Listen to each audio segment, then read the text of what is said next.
What's good, y'all? This is News from the 6th for Tuesday, November 16th, 2021, and I'm your host, Friday Wiki Dred. And today, we're going to be doing an exclusive story on the real-life Toronto Bonnie and Clyde.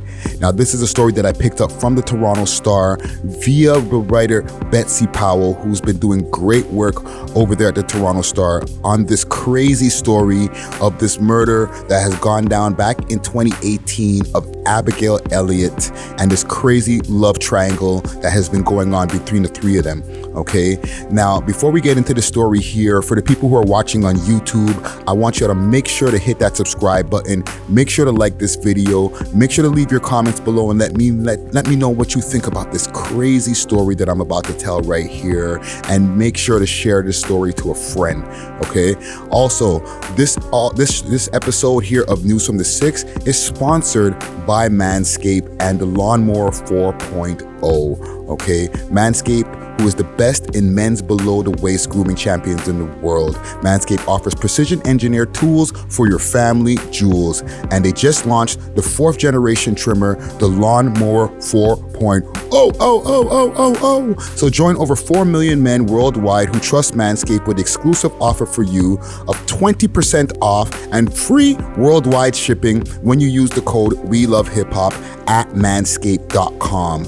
All right, there's a whole bunch of things that you get in the package when you get the Lawnmower 4.0, so make sure to get your hands on one of those. The Christmas season is right around the corner. We're almost less than a month away from Christmas, so you might want to get your hands on one of those. And ladies, this is the perfect Christmas gift for your man. It's going to be beneficial to him as well as you.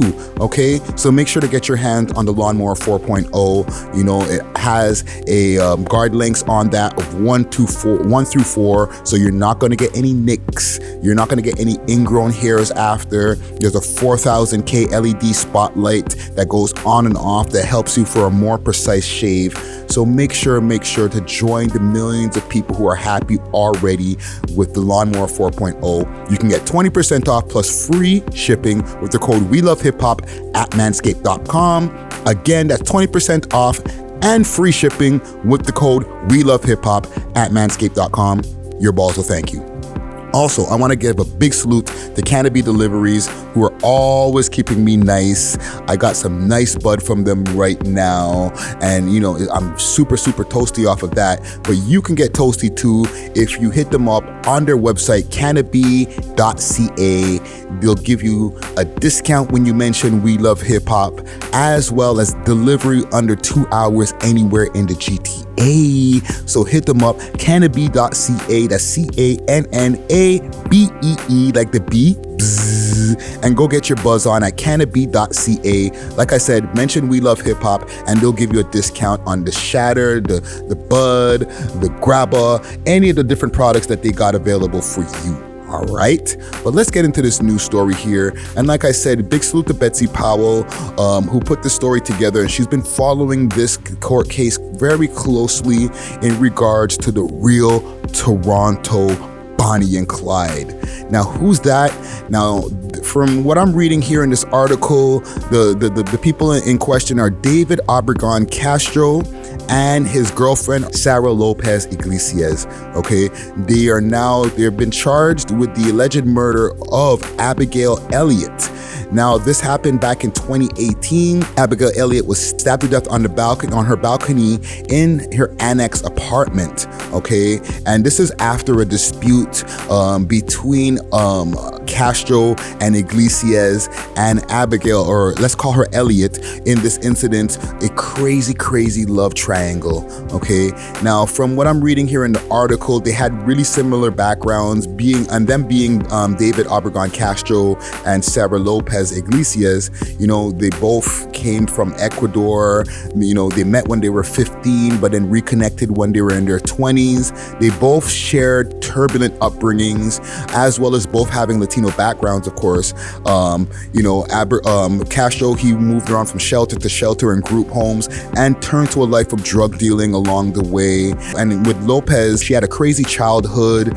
She was sexually abused by somebody she considered a family friend and ended up in foster care over the years, on and off.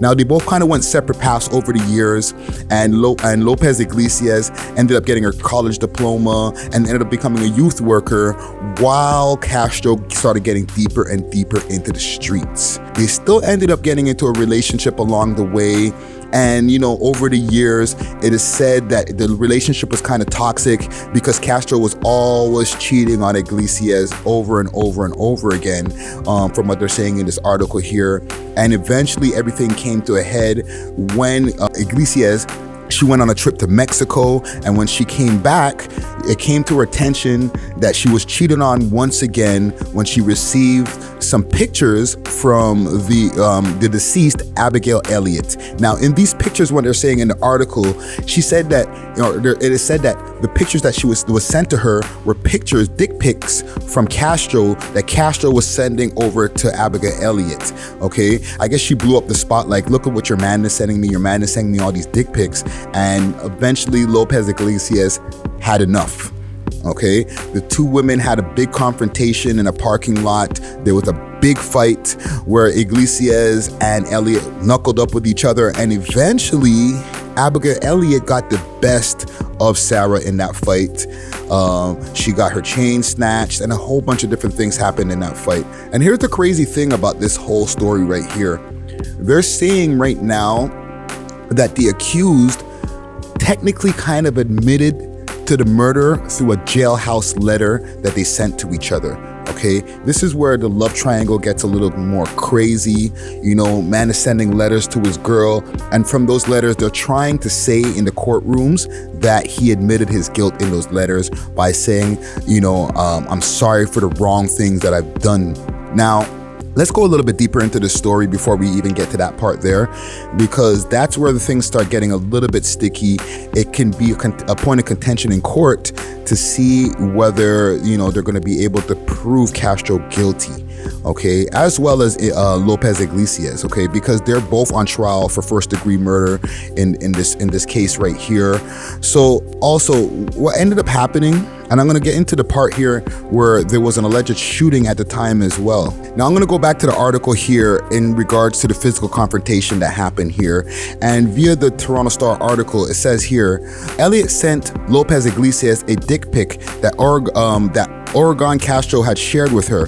Lopez Iglesias texted her friend, "That's what I got from Abby," adding, "I'm gonna kill her." That led to a physical confrontation between the two women on May 21st in a parking lot of 70 Spadina Avenue. Lopez Iglesias came out on the losing side with her nose bloodied and her face bitten. The jury has seen a voluminous number of vulgar social media exchanges between the two women, enraged that a male friend of Elliott's had intervened in the fight, striking Lopez Iglesias in the face with a pipe. Oregon Castro, standing at street level, fired a couple of shots towards the Spadina apartment balcony, trying unsuccessfully to exact revenge, Simone said. Oregon Castro also accosted an innocent man walking on the sidewalk who suspected had struck Lopez Iglesias with a pipe, but he hadn't. Now it's saying here, even in the courtroom, when Castro was out there going crazy, that he went up to another man on the street, he put a gun under the man's chin. There was a whole bunch of different things that it was alleged, and he wasn't even the guy that was in a confrontation with Lopez Iglesias. But with that being said, they eventually went back over to Elliott's apartment, they're saying in this article here, and they ended up stabbing her, or they're alleging that, one of the two of them stabbed her on her balcony in her annex apartment. The crazy thing about this whole thing here, now that, they've both been, arrested, this has happened, like I said, back in 2018. Now that they've been going through the court hearings and all that stuff, they're saying that there has been an admission of guilt via a jailhouse letter. Okay, and I'm gonna go through the jailhouse letter here that Castro had sent to Lopez Iglesias. Now, in the letter it says, "The first time you hurt me, holy fuck, I can't even begin to tell you how much it fucking cut me. But then the second time, the third, the fourth, the fifth. And then it continues to say, stay real till the day I die, signing off. That's how she ended the letter. Now, it says here that Castro wrote back, I truly love you and do anything in the world to show you how much I do. I owe you my loyalty. Now it says, back in 2018, Obregon penned a jailhouse letter to Lopez Iglesias that said, I know I did a really bad thing. Gorham produced the letter in the end of his cross-examination of Obregon Castro. You were referring to the killing of Abigail Elliott and having my client brought along for the ride. Gorham said, that's what you're confessing to, right? Obregon Castro responded, absolutely not, and said he was referring to his serial philandering. Now they're also saying in this article here that Castro was driven to do the killing to restore honor. Like I said, this is a crazy Bonnie and Clyde story here. If this goes through where these two are found guilty, this will definitely be their version or our version of the Toronto Bonnie and Clyde story. Let me know what y'all think about this story in the comments below, because right now what they're saying also in this court hearing that one is blaming the other.